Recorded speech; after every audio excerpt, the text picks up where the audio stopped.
चलिए आज का मैं नया लेसन है, ठीक है, फिजिक्स का न्यू लेसन है। प्रकाश का परिवर्तन तथा अपवर्तन, इसके बारे में बताना है। तो पहले प्रकाश का परिवर्तन तथा अपवर्तन बताने से पहले मैं इसके बारे में, इसके गुण के बारे में बता देता हूँ, ठीक है। तो इसका गुण कुछ इस तरीके से है।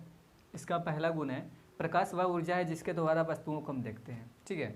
प्रकाश वह ऊर्जा होता है जिसके द्वारा हम किसी वस्तु को देखते हैं, जिसमें किसी भी चीज़ जैसे ये वस्तु है, ठीक है, तो इसे देखने के लिए मेरे लाइट की ज़रूरत है और प्लस में एक नेत्र की ज़रूरत है, ठीक है। नेत्र के द्वारा हम बिना नेत्र के किसी वस्तु को देखा नहीं जा सकता है और ना ही किसी प्रकाश के जरिए किसी वस्तु को देखा जा सकता है, ठीक है। प्रकाश होगा तभी किसी वस्तु को देख सकते हैं, प्रकाश नहीं होगा तो किसी वस्तु को हम नहीं देख सकते हैं, ठीक है। पहला पॉइंट ये है इसका कि प्रकाश वह ऊर्जा है जिसके द्वारा हम किसी वस्तु को देखते हैं, ठीक है। दूसरा पॉइंट है, प्रकाश सरल रेखाओं में गमन करती है। हाँ, प्रकाश सरल रेखाओं में गमन करती है। अगर मैं एक टॉर्च लूँ, ठीक है, और टॉर्च को मैं ऐसे जलाऊँ तो टॉर्च को जलाऊँगा तो ये कुछ इस तरीक़ा से बढ़ेगा, ठीक है। ऐसा नहीं है कि इसका लाइट जो होगा वो ऊपर नीचे चलेगा, ये इस तरीक़ा से चलेगा, ऐसा नहीं चलेगा। ये इसका लाइट ऐसे यूँ इस तरीक़ा से श्रृंगत में नहीं जाएगा। जिसमें प्रकाश, जैसे हम बात कर रहे हैं कि प्रकाश का परिवर्तन या अपवर्तन, ये बात करना है, ठीक है। तो इसमें ये पॉइंट ये है कि प्रकाश सरल रेखाओं में गमन करता है। प्रकाश कैसी रेखाओं में गमन करती है? सरल रेखाओं में। तो हाँ देखिए, सरल रेखाओं में कहने का मतलब ये, ठीक है, सीधी रेखाओं में गमन करती है। प्रकाश कैसी रेखाओं में गमन करती है? तो सीधी रेखाओं में प्रकाश गमन करती है, ठीक है। तीसरा पॉइंट ये है कि प्रकाश विद्युत चुम्बकीय तरंग होता है। तो हाँ, प्रकाश विद्युत चुम्बकीय तरंग होता है। वो कुछ इस तरीक़ा से, जैसे चुंबक को मैग्नेटिक, जैसे एक जगह पे चुंबक हम रख दें तो चारों तरफ उसका मैग्नेटिक फील्ड उत्पन्न हो जाएगा, ठीक है। तो उसके लिए उसको कोई ज़रूरत नहीं है कि वो कहीं पे एक पॉइंट पे आएगा या एक पॉइंट पे नहीं आएगा। ठीक उसी तरीके से ये भी है, प्रकाश को चलने के लिए माध्यम की आवश्यकता नहीं होती है। कहीं पे भी अगर प्रकाश फैल रहा हो या यहीं पे भी प्रकाश है तो इसे चलने के लिए कोई माध्यम की आवश्यकता नहीं होती है। जैसे मैं अगर हम कह दें कि ट्रेन, तो ट्रेन के चलने के लिए पटरी की आवश्यकता होती है। जिसमें ट्रेन अगर चलेगा तो इसे पटरी की आवश्यकता होगी, ठीक है। ट्रेन को चलने के लिए पटरी की आवश्यकता होगी। लेकिन ट्रेन को चलने के लिए पटरी की आवश्यकता होती है, बस को चलने के लिए भी रोड की आवश्यकता होगी, बट प्रकाश को चलने के लिए किसी भी माध्यम की आवश्यकता नहीं होगी। ये डायरेक्टली चलेगा, ठीक है, इसमें कोई प्रॉब्लम नहीं है। ये एक जहाँ पे वो ये जलना चालू करे, जहाँ पर से वो लाइट आना चालू करे, जहाँ पर से ब्लिंक करेगा, तो वहाँ पर से चारों तरफ फैलना वो चालू हो जाएगा, ठीक है। पहला पॉइंट इसका ये चौथा पॉइंट ये है, ठीक है। और प्रकाश विद्युत चुम्बकीय तरह व्यवहार करता है, ये भी बता चुके हैं। और लास्ट ये है कि प्रकाश के निर्वात में 3 × 10⁸ मीटर प्रति सेकंड होता है, ठीक है। प्रकाश निर्वात में कितना होता है? 3 × 10⁸ मीटर प्रति सेकंड से चलता है। तो चलिए इसका नेक्स्ट टॉपिक देखते हैं। नेक्स्ट टॉपिक इसका क्या है? तो चलिए देखते हैं नेक्स्ट टॉपिक इसका, ठीक है। चलिए, ठीक है, प्रकाश के परिवर्तन के नियम को लिखें, ठीक है। नेक्स्ट टॉपिक है प्रकाश के परिवर्तन के नियम को लिखें। तो प्रकाश के परिवर्तन के 2 नियम होते हैं। पहला, आपतन कोण परिवर्तन कोण के बराबर होता है, ठीक है। पहला नियम है आपतन कोण परिवर्तन कोण के बराबर होता है। और दूसरा नियम है आपतित किरण, परावर्तित किरण एवं अभिलंब तीनों एक ही तल में होते हैं।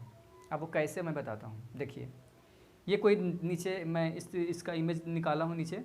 ये कोई दर्पण है, ठीक है, जो इस तरीक़ा से ये नीचे से रंगा हुआ है, ठीक है। ऊपर से इसका रिफ्लेक्सिव है और ये ऊपर से ये चमकेगा। जैसे इस तरह से ये कोई किरण आएगी यहाँ पे, ये कोई दर्पण है तो इस पर कोई किरण आएगी तो टकरा के निकलेगा। तो ये दर्पण है जो रजित किया हुआ है नीचे से, और ऊपर से ये लाइट जिससे आएगा और ये टकरा के इस तरह से निकल जाएगा, ये है। तो देखिए इसमें क्या हुआ है, प्रकाश के परिवर्तन के 2 नियम होते हैं, ठीक है। प्रकाश के परिवर्तन के कितने नियम होते हैं? अगर पूछा जाए एग्जाम में कि प्रकाश के परिवर्तन के कितने नियम होते हैं, तो 2 नियम होते हैं। पहला नियम, आपतन कोण परिवर्तन कोण के बराबर होता है, ठीक है। ये हुआ आपतित किरण, ये हुआ आपतित किरण और ये हुआ परिवर्तित किरण, ठीक है। ये देखिए आपतित किरण है और ये परिवर्तित किरण है। ये आपतित किरण है, ये परिवर्तित किरण है। और आपतित किरण परिवर्तित किरण के बीच का जो कोण है, दोनों है, ये दोनों जो कोण है, ये जो आई है और एक आर है, ठीक है। तो आपतित किरण से आपतन कोण बनता है और परिवर्तित किरण से परिवर्तन कोण बनता है, ठीक है। आपतित किरण से आपतन कोण और परिवर्तित किरण से परिवर्तन कोण। तो ये हुआ यहाँ पे, ठीक है। तो इस पॉइंट आई जो हुआ वो आपतित कोण, आपतन कोण हुआ, और जो आर है वो परिवर्तन कोण है, ठीक है।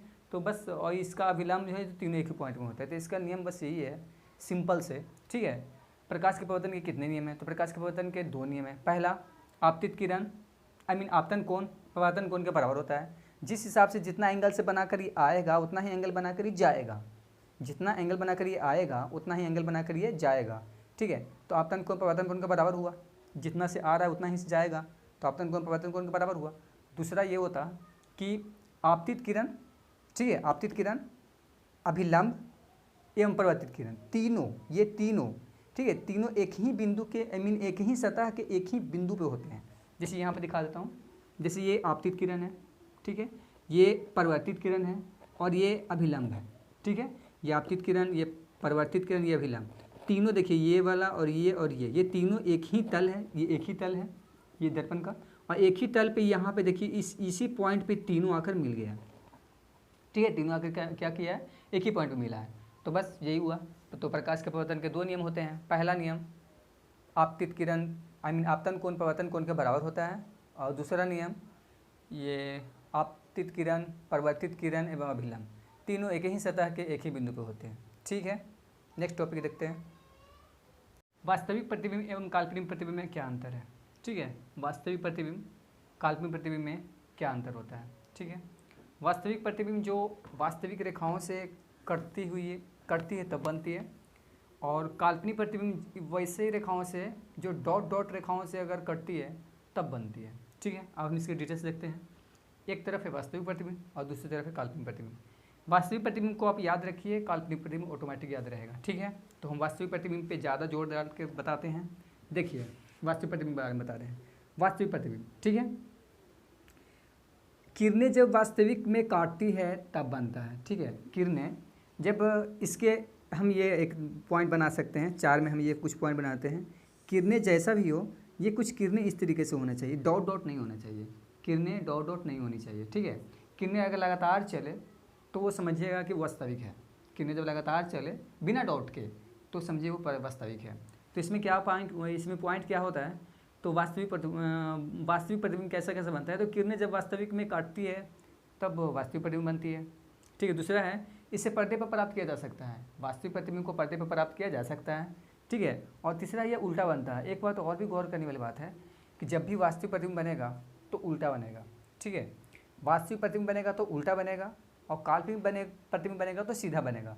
इसके अपोजिट याद रखिए, ठीक है। वास्तविक बना तो समझिए उल्टा बनेगा, ठीक है, और सीधा बना तो समझिए काल्पनिक बनेगा। तो एक टॉपिक आप याद रखिए कि जब भी वास्तविक प्रतिबिंब बनता है तो प्रतिबिंब उल्टा बनेगा। अब इसके ठीक उल्टा वो है, इसे किरणें जब वास्तविक में काटती है तब बनता है, ये वास्तविक में काटता है तब बनता है।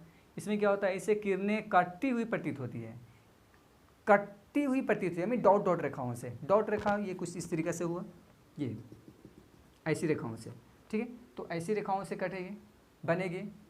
अगर ऐसी रेखाओं से कोई भी प्रतिबिंब बन रहा हो तो इसे डॉट डॉट काल्पनिक प्रतिबिंब बोलेंगे, ठीक है। और इस तरीके से रेखाओं से बन रहा है तो वो वास्तविक प्रतिबिंब होगा। इसे पर्दे पर उतारा नहीं जा सकता है, काल्पनिक प्रतिबिंब को पर्दे पर उतारा नहीं जा सकता है, ठीक है। ये आभासी प्रतिबिंब सीधा बनता है, इसके अपोजिट हुआ, ठीक है। वास्तविक प्रतिबिंब कैसे बनता है, उल्टा। तो आभासी प्रतिबिंब कैसे बनता है, सीधा। आभासी या काल्पनिक बोल सकते हैं। काल्पनिक प्रतिबिंब कैसे बनता है, सीधा बनता है। तो आज का टॉपिक था वास्तविक प्रतिबिंब और काल्पनिक प्रतिबिंब में क्या अंतर है, ठीक है। तो इसका अंतर है, जब वास्तविक प्रतिबिंब कटती है, जब वास्तविक किरणों से वास्तविक प्रतिबिंब बनेगा, काल्पनिक किरणों से काल्पनिक प्रतिबिंब बनेगा। ये काल्पनिक रेखाएं इस तरीके से हुआ, यानी काल्पनिक रेखाओं से काल्पनिक प्रतिबिंब और वास्तविक रेखाओं से वास्तविक प्रतिबिंब, ठीक है। तो ये इतना समझ में आ गया होगा। इसे पर्दे पर उतारा जा सकता है, इसे नहीं उतारा जा सकता है। ये समतल दर्पण में बना प्रतिबिंब, ठीक है। अब समतल दर्पण में प्रतिबिंब किस तरीके से बनेगा, कैसा बनता है। देखिए हम लोग जब सामान्य अपने दैनिक जीवन में जो दर्पण का व्यवहार करते हैं आईने देखने के लिए, फेस को देखने के लिए, वो समतल दर्पण होता है, ठीक है। तो उसमें आप ये देखे होंगे, जितना दर्पण के बाहर में खड़ा रहेगा, ठीक है, उतना ही दर्पण, जैसे कि अगर आप 2 मीटर की दूरी पे आप खड़े हैं, दर्पण से 2 मीटर की दूरी पे खड़ा है, दर्पण यहाँ पे है, यहाँ से आपका 2 मीटर की दूरी है, तो इस दर्पण के अंदर में भी 2 मीटर दूरी अंदर तक जाएगा, ठीक है। इसका मतलब ये हुआ। तो यहाँ पे भी देखिए, यहाँ पे बस मुझे वही चीज़ समझाना है जो आप सामान्य रोज़ाना के काम में जो आता है, जो दर्पण यूज में, वही समझाना मुझे यहाँ भी है। तो देखिए क्या है, समतल दर्पण में बना प्रतिबिंब, ये इसके बारे में आपको मुझे बताना है। तो आभासी एवं सीधा बनता है, ठीक है। प्रतिबिंब कैसा बनता है, इसमें आभासी एवं कैसे बनता है, सीधा बनता है, ठीक है। दूसरा पॉइंट है, वस्तु के आकार के बराबर होता है। ऐसा नहीं है कि अगर हम दर्पण के बाहर हैं समतल दर्पण के बाहर स्टैंड है, खड़े हैं, तो उसके अंदर दर्पण के अंदर में हम काफ़ी छोटा देखेंगे या ऐसा इतना छोटा देखेंगे, नो, जितना बड़ा बाहर में है उतना बड़ा उतना ही साइज का सेम साइज का उस दर्पण के अंदर भी दिखेंगे। ठीक है, पहला। दूसरा पॉइंट ये हुआ। तीसरा पॉइंट है वस्तु दर्पण से जितना आगे होता है दर्पण में प्रतिबिंब उतना ही पीछे होता है। मैं ये तब पहले ही बता चुका हूँ कि आप दर्पण से अगर दर्पण के आगे अगर 10 मीटर दूरी पे खड़ा हैं, स्टैंड है, तो उसके अंदर दर्पण के अंदर भी आपको 10 मीटर की दूरी पे ही नज़र आए, प्रतीत होगा। ठीक है, लेकिन वैसा नहीं होगा, लेकिन प्रतीत होगा वैसा ही, जैसे बाहर है वैसा अंदर। और इसमें कोई प्रतिबिंब पार्श्व परिवर्तित होता है। अब पार्श्व के मतलब क्या होता है, पहले इसका मतलब समझ लिए। पार्श्व के मतलब क्या होता है, ठीक है, ये पार्श्व का मतलब क्या होता है। देखिए, पार्श्व का मतलब सामान्य भाषा में ये होता है कि आपका जैसे कि दाहिना वाला दिखेगा हाथ बायां की तरफ और बायां वाला दिखेगा हाथ दाहिना की तरफ, ये होता है पार्श्व। आप अगर ये इस तरीके से हाथ अगर ये हाथ अगर ऊपर ला रहे हैं, तो अगर आप दर्पण में देखिएगा तो आपको लगेगा जैसे कि ये हाथ ऊपर गया। ठीक है, आप ये हाथ लाएंगे ऊपर तो लगेगा जैसे कि ये हाथ ऊपर गया है। तो यही हुआ पार्श्व क्रम, यानी दायां का बायां दिखाता है और बायां का दायां दिखाता है। ठीक है, उसका हम इमेज यहाँ पे पढ़ चुके हैं, देख लीजिए यहाँ पे। ठीक है, ये कोई दर्पण है, देखिए यहाँ पे बताते हैं हम।